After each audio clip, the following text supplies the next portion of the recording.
সমগ্ৰ ৰাজ্যজুৰি এতিয়া হেঁপাহৰ ভোগালীক আদৰা ব্যাপক প্ৰস্তুতি চলিছে আৰু ভোগালী বিহুৰ যি পৰম্পৰা সেই পৰম্পৰা ৰক্ষা কৰি এতিয়া ঠায়ে ঠায়ে নিৰ্মাণ কৰা হৈছে ভেলাঘৰ। আৰু মই বৰ্তমান উপস্থিত আছোঁ ৰহাৰ আমনিশালী অঞ্চলত। আৰু আমনিশালী বুলি ক'লে ইয়াৰ যি ভেলাঘৰ, সেই ভগৱান সেনাপতি হাতৰ বৰষত যি ভেলাঘৰ ইয়াত নিৰ্মাণ কৰা হয়, সেই ভেলাঘৰ চাবলৈ দূৰ দূৰণিৰ পৰা ইয়াত ৰাইজে আহি উপস্থিত হৈছে।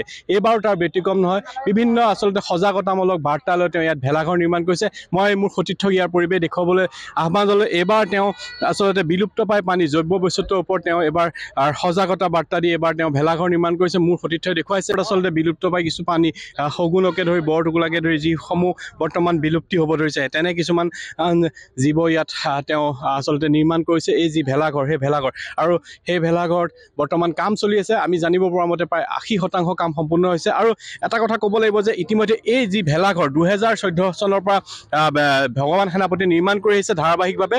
আৰু এইবাৰ এই ভেলাঘৰ আচলতে পৰ্যবেক্ষণ কৰিছে অসমৰ মুখ্যমন্ত্ৰীয়ে। যিহেতু অসমৰ মুখ্যমন্ত্ৰীয়ে ভেলাঘৰ, এই যি ভগৱান সেনাপতিৰ যি ভেলাঘৰ, সেই ভেলাঘৰ পৰ্যবেক্ষণ কৰিছে আৰু তেওঁৰ লগত বিভিন্ন মত বিনিময় কৰিছে। আৰু যিহেতু এই ভগৱান সেনাপতিৰ যি ভেলাঘৰ, সেই ভেলাঘৰৰ এক সুনাম আছে।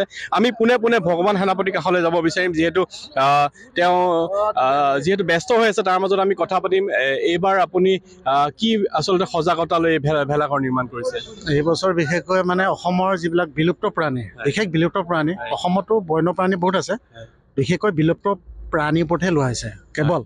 বিশেষকৈ 3টা জীৱ লোৱা হৈছে, বিশেষকৈ শগুন, বৰটোকোলা চাই ৰাজহাঁহ, এইসমূহতো বৰ্তমান হেৰাই গৈছেগৈ। শগুনটো একেবাৰে নেদেখাই হৈ গ'লো। গতিকে এইসমূহ যাতে আমি সংৰক্ষণ কৰিব পাৰোঁ, তাৰ কাৰণে অসমৰ শিল্পী সমাজক আহ্বান দিব বিচাৰিছোঁ। এইখন গীটাৰখনৰ মাধ্যমত এইটো এটা চিম্বল, শিল্পী সমাজৰ এটা চিম্বল। আৰু চৰাইকেইটাই আহি মানে এটা সুৰক্ষা বিচাৰিছে, যে সুৰক্ষা যাতে আমি দিব পাৰোঁ শিল্পী সমাজে। মই ভাবোঁ যে মই ভাস্কৰ্য শিল্পী হিচাপে মই ৰাইজে বিচাৰে, মই ভেলাঘৰ মাধ্যমত মই বাৰ্তা দিছোঁ।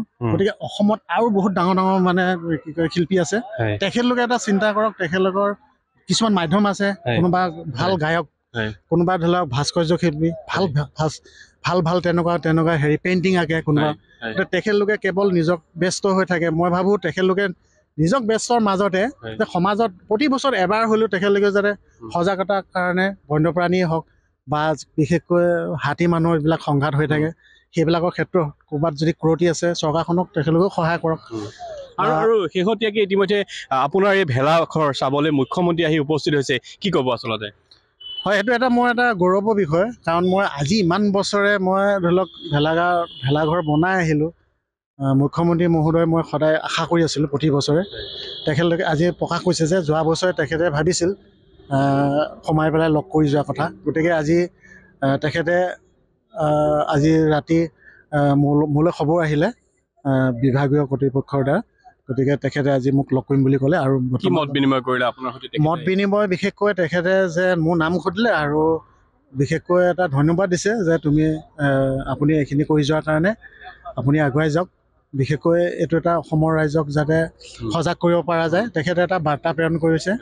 গতিকে তেখেতৰ মুখেদিও এটা হ'ল যেতিয়া, গতিকে মই ভাবোঁ মোক আৰ্থিকভাৱে মোৰ তেখেতলোকে নিশ্চয় সহায় কৰিম বুলি নক'লেও, কিন্তু মই ভাবি লৈছোঁ যে তেখেতে নিশ্চয় মোক সহায় কৰিব বুলি ভাবি লৈছোঁ। কিমান শতাংশ কাম এতিয়া সম্পূৰ্ণ হৈছে? এতিয়া 80% মানে 80% হৈ গ'ল, আৰু 20% মানে 20% কাম বাকী আছে আৰু কালি বা পৰহিৰ ভিতৰত উৰুকা আগে বা বিহু আগে শেষ হৈ যাব। হয়, ধন্যবাদ।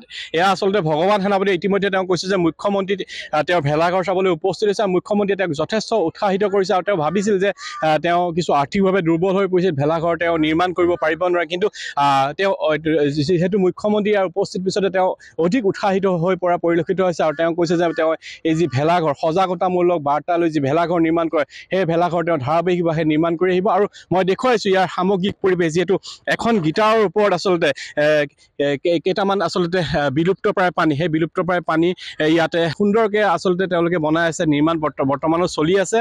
বৰ্তমান প্ৰায় 80% কাম শেষ হৈছে। আৰু প্ৰতীকী ৰূপত যি ইয়াতে শগুনকে হওক, বৰটোকোলাকে হওক, যিসমূহ বিলুপ্তিপ্ৰায় জীৱ ইয়াত তেওঁলোকে নিৰ্মাণ কৰিছে, সেয়া চাবলৈ ইতিমধ্যে এতিয়াৰ পৰা আমি বিভিন্ন স্থানৰ পৰা ৰাইজ অহা পৰিলক্ষিত হৈছে। আৰু আমি যি ৰহাৰ আমনিশালীৰ পৰিৱেশ, আচলতে ভেলাঘৰৰ যি সামগ্ৰিক পৰিৱেশ, সেই পৰিৱেশ আমি দেখুৱালোঁ।